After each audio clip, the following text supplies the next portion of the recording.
Antes de mais nada, gostaria de te agradecer por estar ouvindo e visualizando os nossos vídeos.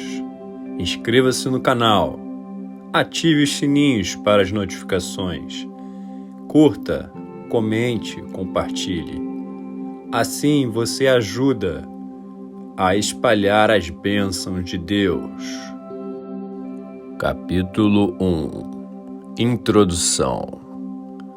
A história do homem que pensou e conseguiu virar sócio de Thomas Edison. É absolutamente verdade que pensamentos são coisas. Aliás, coisas muito poderosas. Quando conjugadas com um objetivo definido, perseverança e um desejo ardente de que se transforme em riqueza ou outros bens materiais. Há pouco mais de 30 anos, Edwin C. Barnes descobriu que as pessoas realmente pensam e enriquecem. Essa descoberta não aconteceu numa tarde. Veio aos poucos, começando com um desejo ardente de se tornar sócio do grande Thomas Edison. Uma das principais características do desejo de Barnes era que ele era definido.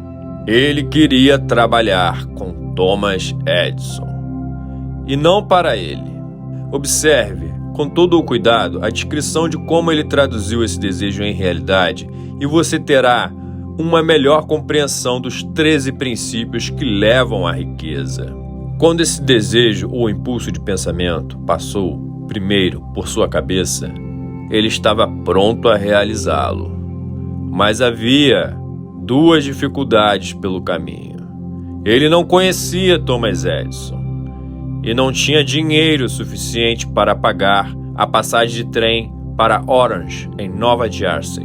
Essas dificuldades seriam suficientes para desencorajar a maioria das pessoas de qualquer tentativa. Mas esse não era um desejo comum. Ele estava tão determinado a encontrar uma maneira de realizá-lo que acabou optando por viajar como bagagem desconhecida. Para os não iniciados, isso significa que ele foi para East Orange, num trem de carga. Ele se apresentou no laboratório do Sr. Edison e anunciou que havia chegado para fazer negócios com o inventor. Depois de anos, comentando sobre o seu primeiro encontro com Barnes, Edison falou: "Ele ficou ali, na minha frente, parecendo um vagabundo comum, mas havia algo na expressão dele que dava a nítida impressão de que ele estava determinado a conseguir o que queria. E eu já sabia, de muitos anos de experiência com as pessoas, que quando alguém realmente deseja uma coisa, com tanto vigor que está disposto a arriscar todo o seu futuro num único tiro, está destinado a ganhar. Eu lhe dei a oportunidade que pedia, porque percebi que ele tinha metido na cabeça que ia ficar ali até conquistar o que queria. E os eventos subsequentes mostraram que eu não estava errado." O que o Sr. Barnes disse a Thomas Edison naquela ocasião foi muito menos importante do que aquilo que ele pensou. O próprio Edison disse isso. Não poderia ter sido a aparência do rapaz o que acendeu a fagulha na sala de Edison, porque isso, com certeza, o desfavorecia. Foi o pensamento que fez a diferença. Se o significado dessa afirmação pudesse ser mostrado a todas as pessoas que a lessem, o resto do livro seria dispensável. Mas Barnes não se tornou sócio de Edison nessa primeira entrevista. O que ele conseguiu foi uma chance de trabalhar nas empresas do inventor, com um salário muito baixo, cumprindo tarefas que não tinham importância para Edison. Porém, o mais importante para Barnes era que essa era uma oportunidade de mostrar sua mercadoria no lugar onde ele estava, no lugar onde ele esperava que seu sócio a visse. Meses se passaram. Aparentemente, nada havia acontecido para transformar em realidade a cobiçada meta que Barnes tinha posto na mente como seu maior objetivo definido. Mas ele estava constantemente intensificando seu desejo de se tornar sócio nos negócios de Edison. Os psicólogos dizem corretamente que, quando alguém está realmente preparado para uma coisa, ela aparece. Barnes estava pronto para ser sócio das empresas de Edison. Não apenas isso, ele estava determinado a continuar de prontidão até conseguir o que estava procurando. Ele não disse para si mesmo: "Ah, sim, mas de que adianta tudo isso? Agora eu vou mudar de ideia e virar um vendedor." Em vez disso, o que ele disse foi: "Eu vim para cá fazer negócios com Thomas Edison e vou conseguir, mesmo que leve todo o resto da minha vida." E ele estava realmente falando sério. Que histórias diferentes as pessoas contariam simplesmente se adotassem um objetivo definido e insistissem nele até que se transformasse numa obsessão que consumisse todo o seu ser. Talvez o jovem Barnes ainda não soubesse naquela época, mas a determinação típica de um bulldog, a determinação em perseguir o único desejo, estava destinada a passar por cima de toda a oposição e lhe trazer a oportunidade que ele tanto procurava. Quando esta apareceu, veio numa forma diferente e de uma direção de onde Barnes não esperava. Esse é um dos truques das oportunidades. Elas têm o hábito de entrar sorrateiramente pela porta dos fundos e geralmente aparecem disfarçadas de má sorte ou de uma derrota temporária. Talvez seja por isso que tantos deixam de reconhecê-las. Thomas Edison tinha acabado de concluir um novo aparelho para o escritório, chamado na época de máquina de digitar Edison. Hoje é de fone. Os vendedores não mostravam muito entusiasmo pela máquina. Não acreditavam que poderiam vendê-la, a não ser com muito esforço. E Barnes percebeu a oportunidade. Ela havia chegado de modo discreto, disfarçada de uma máquina meio esquisita que não interessava a ninguém, exceto a Barnes e ao próprio inventor. Barnes sabia que podia vender aquela máquina de digitar de Edison. Fez essa sugestão ao inventor e logo conseguiu a chance. Vendeu a máquina. Aliás, teve tanto sucesso nas vendas que Edison contratou para distribuí-la e vendê-la por todos os Estados Unidos. Dessa sociedade nasceu o slogan, feito por Edison e instalado por Barnes. A parceria se estendeu por mais de 30 anos. Com ela, Barnes ficou riquíssimo, mas também conseguiu uma coisa infinitamente mais importante.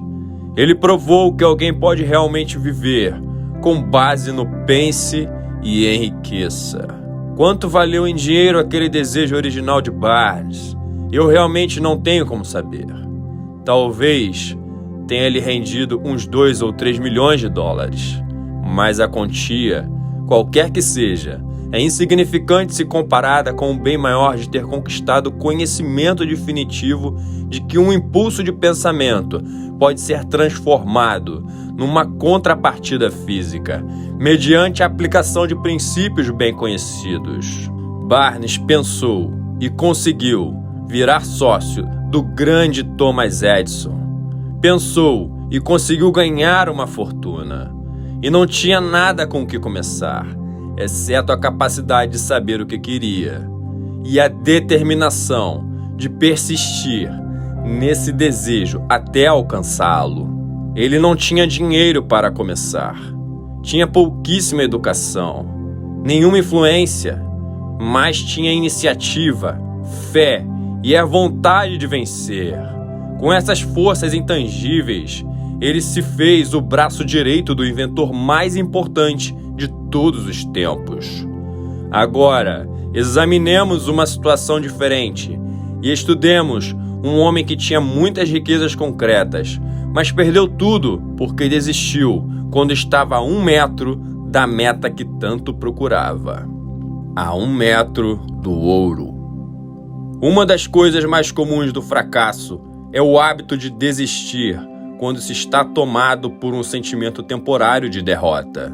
Todos nós cometemos esse erro de vez em quando. Um tio de R.U. Derby foi acometido pela febre do ouro na época da Corrida do Ouro e partiu para o oeste para cavar e enriquecer.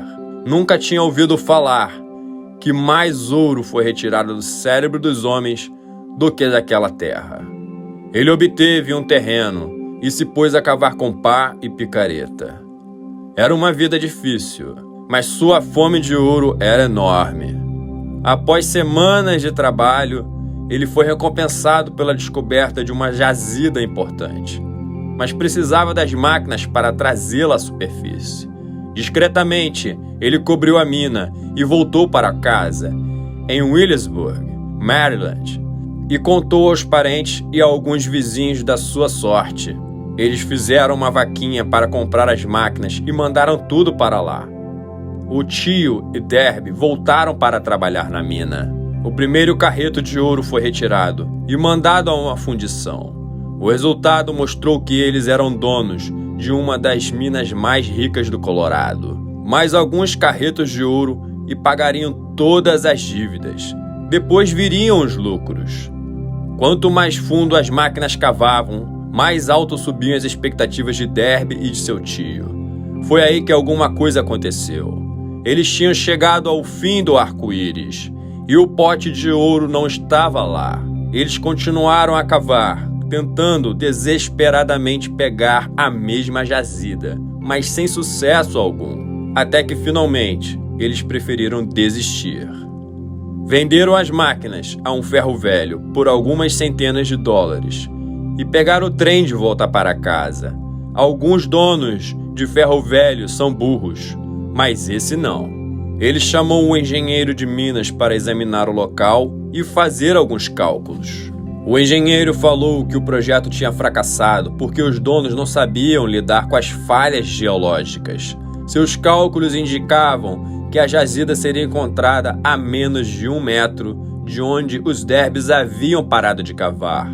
E foi exatamente ali que o homem a encontrou. O dono do ferro velho ganhou milhões de dólares com aquele ouro porque sabia que devia pedir o conselho de um especialista antes de desistir. A maior parte do dinheiro usado para comprar as máquinas tinha saído do esforço de R.U. Derby, que na época era muito jovem.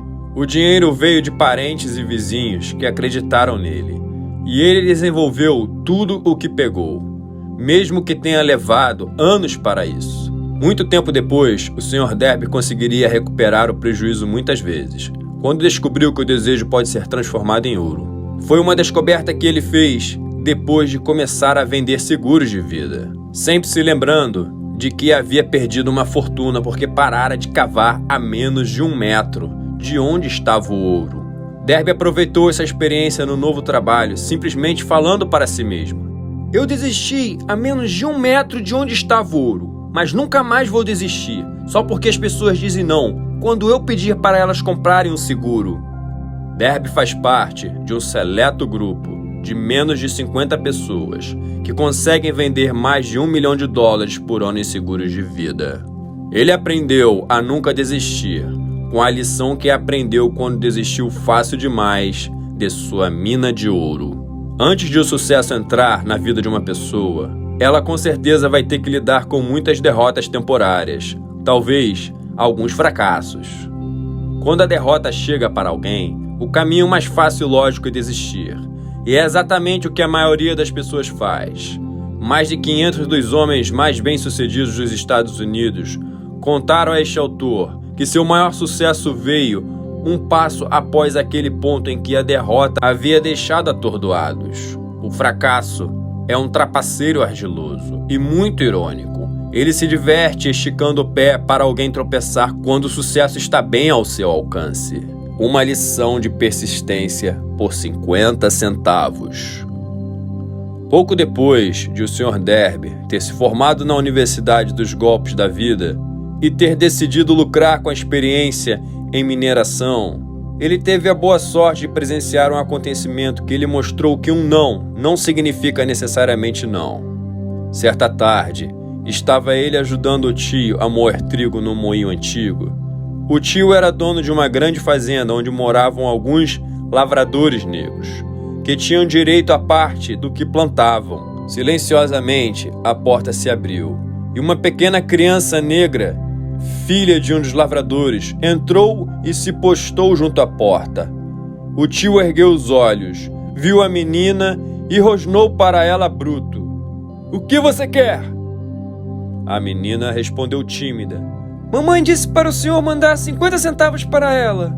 "Negativo", explicou ele. "Pode ir para casa." "Sim, senhor", respondeu a garota, mas não se moveu.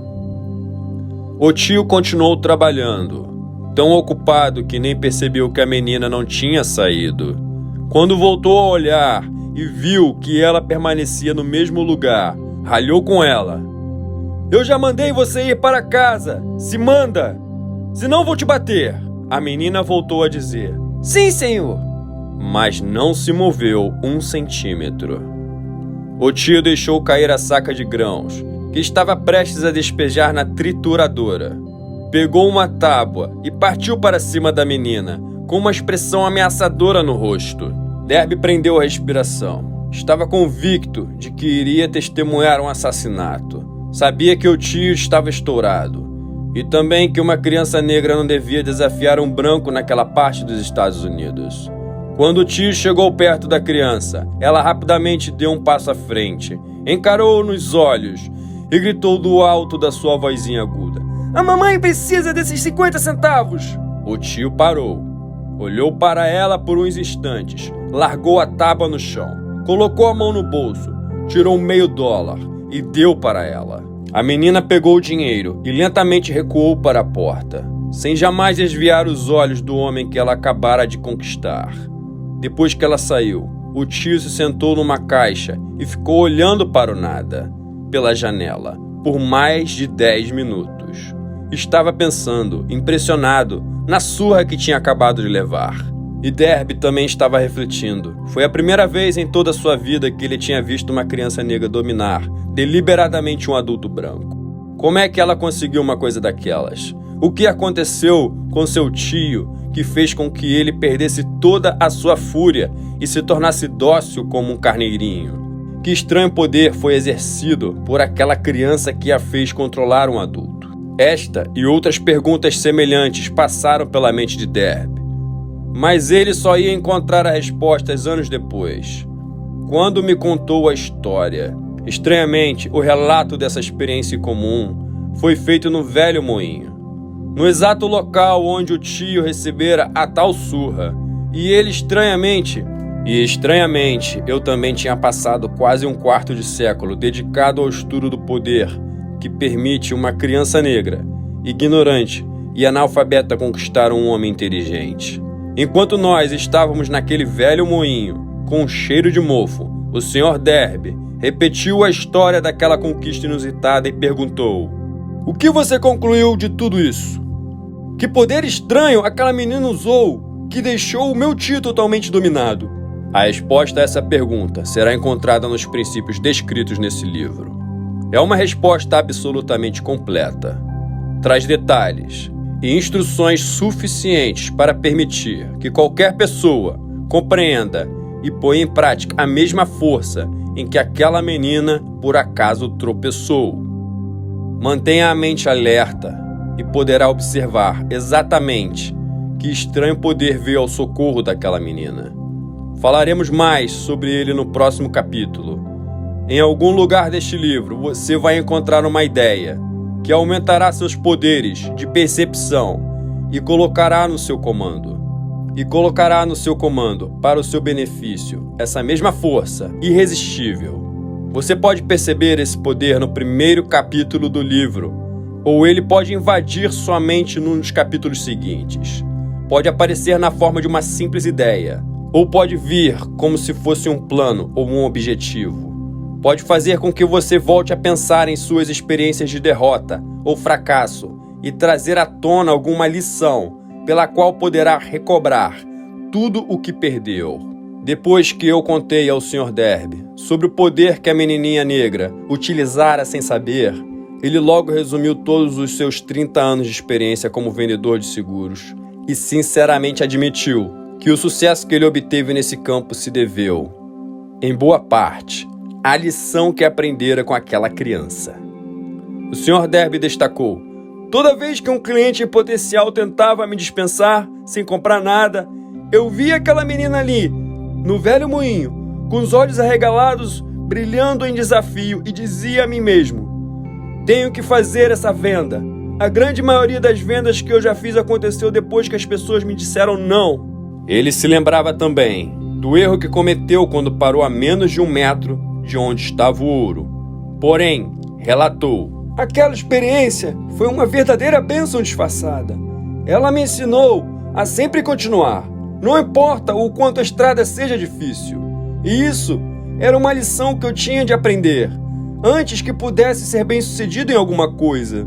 Essas histórias do Sr. Derby e do tio, da menininha negra e da mina de ouro, sem sombra de dúvida, serão lidas por centenas de pessoas que ganham a vida vendendo seguros de vida. Para todas elas, eu me atrevo a dizer que o Sr. Derby deve a essas 2 experiências sua capacidade de vender mais de $1 milhão em seguros de vida, ano após ano. A vida é esquisita e muitas vezes imponderável. Tanto os sucessos quanto os fracassos têm raízes em experiências simples. As do Sr. Derby foram simples e corriqueiras. No entanto, trouxeram a resposta para o seu destino. E por isso foram tão importantes para ele quanto a vida em si. Ele lucrou com essas 2 experiências dramáticas porque as analisou e encontrou a lição que elas traziam. Mas o que quer dizer da pessoa que não tem tempo, nem inclinação para estudar um fracasso, em busca do conhecimento que a leva ao sucesso?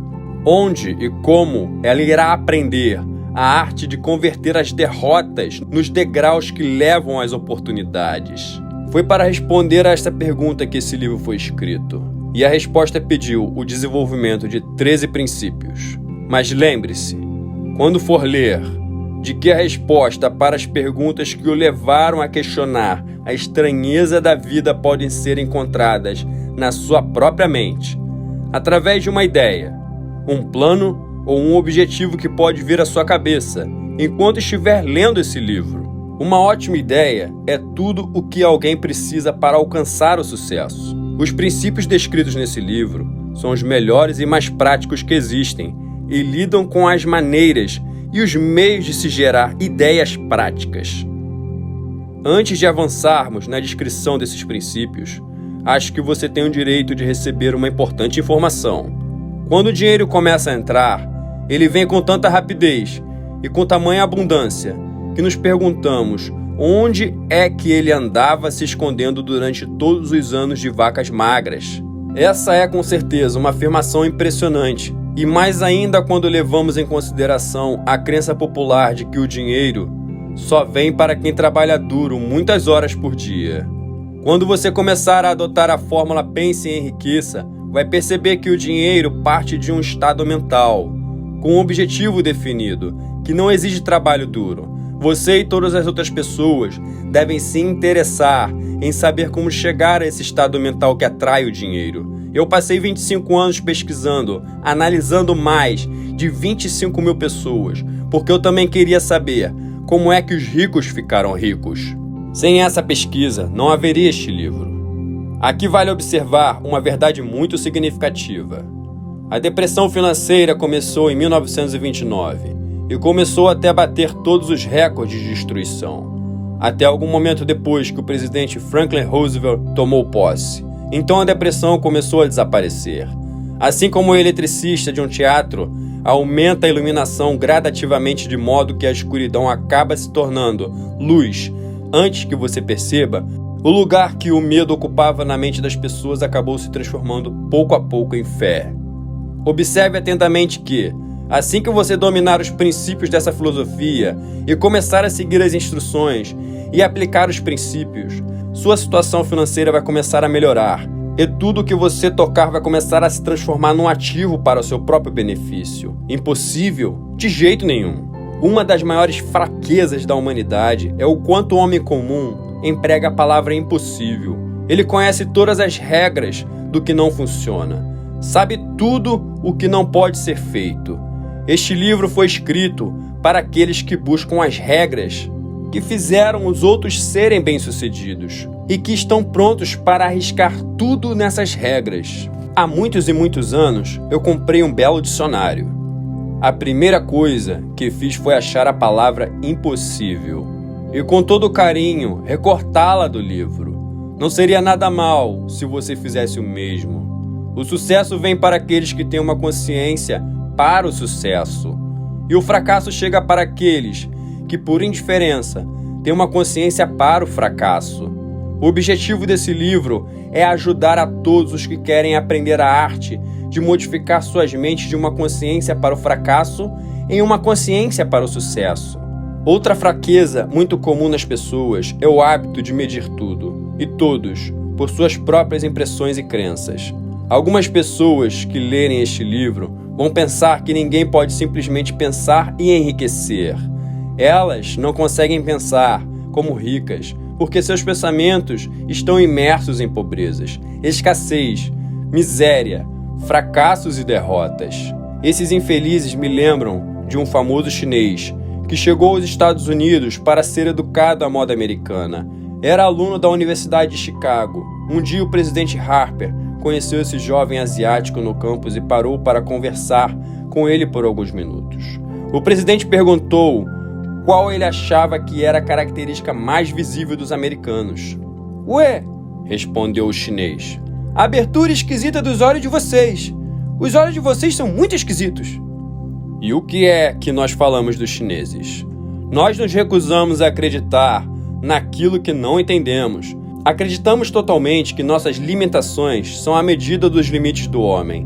É lógico que são os olhos dos outros que têm uma abertura esquisita, porque eles não são como nós. Milhões de pessoas olham para as realizações de Henry Ford depois que ele teve êxito e o invejam por causa de sua sorte, sua genialidade ou o que quer que acreditem como a razão de sua fortuna. Talvez uma pessoa em cada 100 mil conheça o segredo do sucesso de Ford, e as que sabem são excessivamente modestas ou relutantes em tocar nesse assunto, de tão simples que ele é.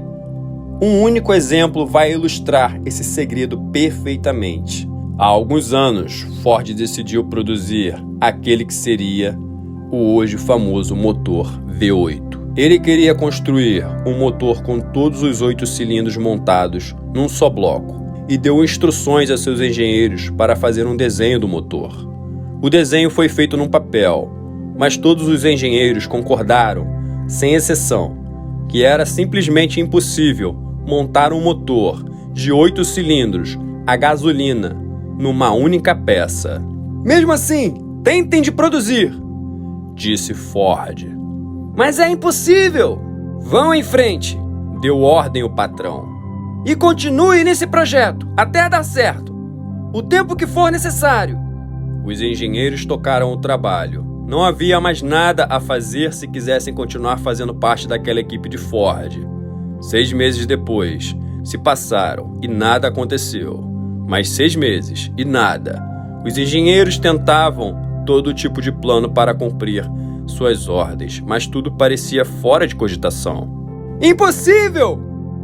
No fim do ano, Ford foi ver como andavam os engenheiros, e eles o informaram que não tinham vislumbrado uma maneira de dar conta do trabalho. "Continuem trabalhando", disse Ford. "É isso o que eu quero, e é isso que eu vou ter." Eles continuaram, e então, como que num passe de mágica, o segredo foi descoberto. E a determinação de Henry Ford ganhou de novo. Talvez essa história não tenha sido contada com a precisão milimétrica, mas o todo e a substância estão corretas. Tire suas conclusões.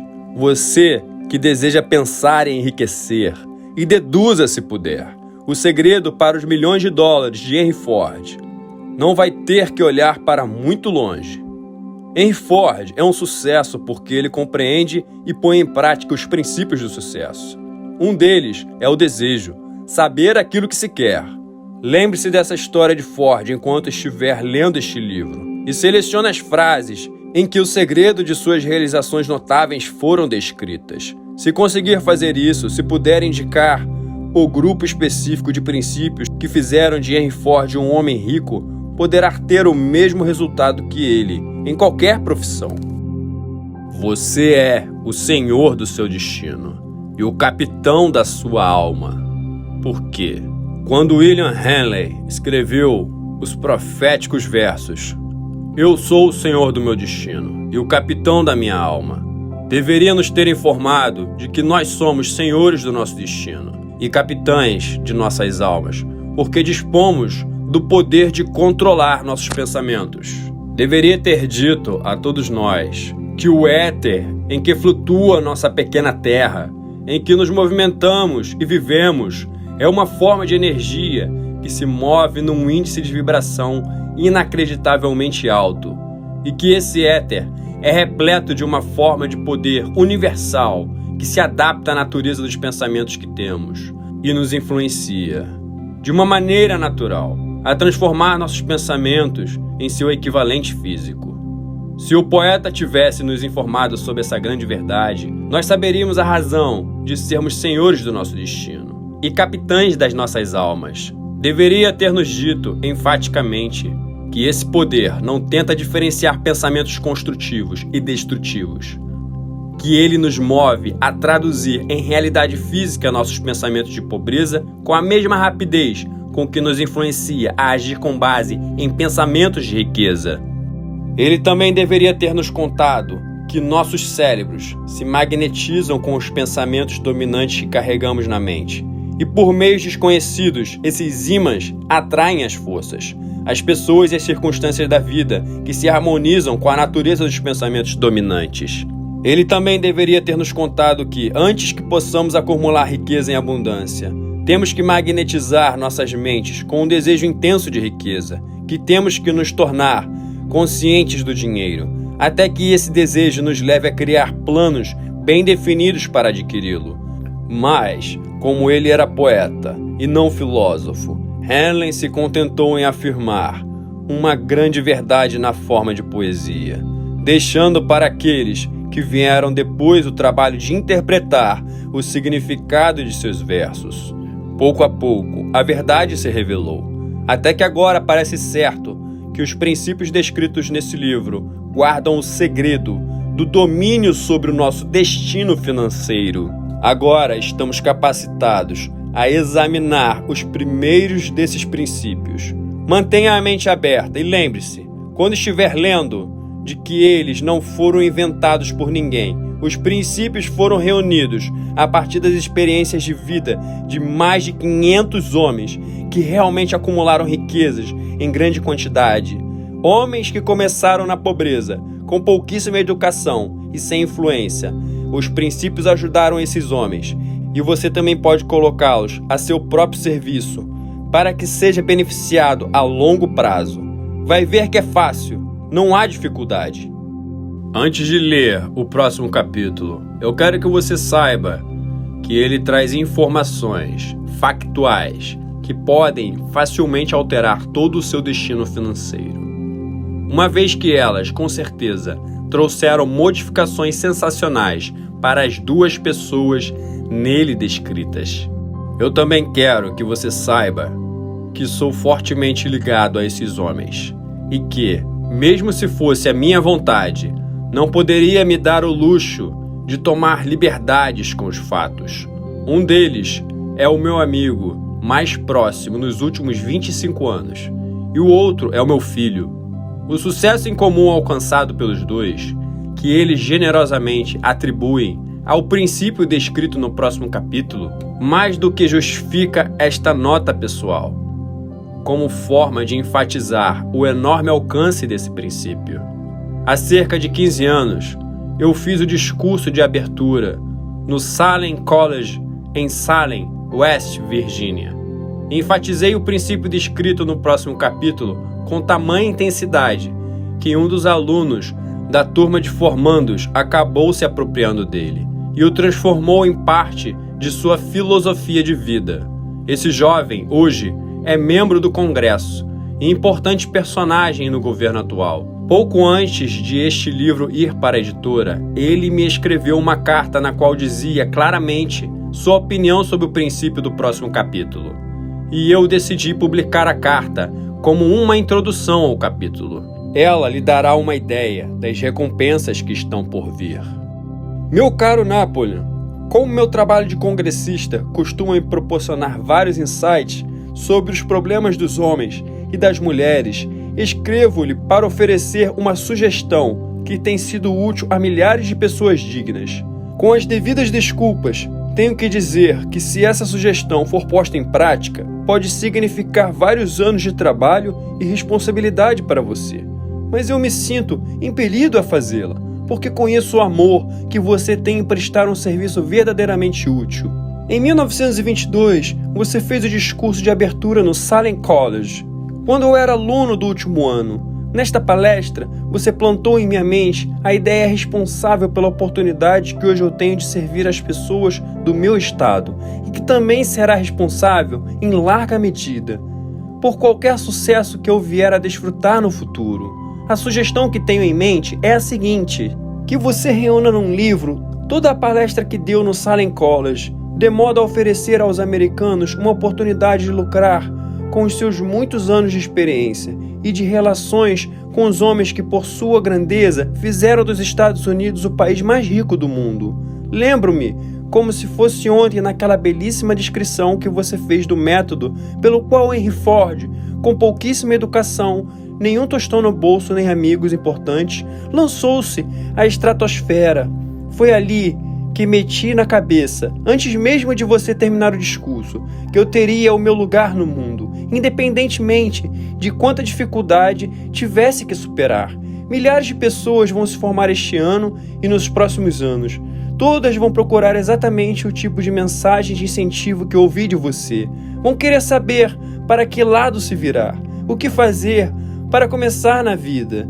E você pode dar isso a elas, porque já conseguiu ajudar a resolver os problemas de muita gente. Se houver alguma maneira pela qual você puder prestar um serviço de tamanha grandeza, permita-me lhe dar a sugestão de incluir em seus livros uma das suas tabelas de análise pessoal, para que o leitor conte com o benefício de uma autoavaliação, indicando como você me mostrou há tantos anos, exatamente onde é que eu estou no meu caminho para o sucesso. Um serviço como esse, que proporciona aos leitores um quadro completo e imparcial dos seus defeitos e virtudes, pode ser para eles a diferença entre o sucesso e o fracasso. Um serviço como esse não tem preço. Milhões de pessoas agora se defrontam com o problema de como voltar a se erguer na vida por causa da depressão. E falo com experiência própria quando digo que sei que essas pessoas honestas adorariam a oportunidade de lhe contar seus problemas e receber suas sugestões para uma solução. Você conhece os problemas que enfrentam aqueles que precisam começar tudo de novo.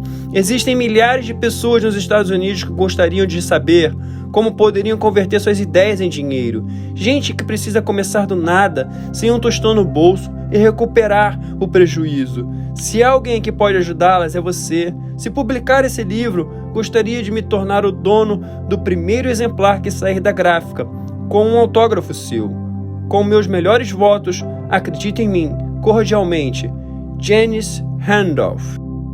Capítulo 1 do livro Pense e Enriqueça, do autor Napoleon Hill.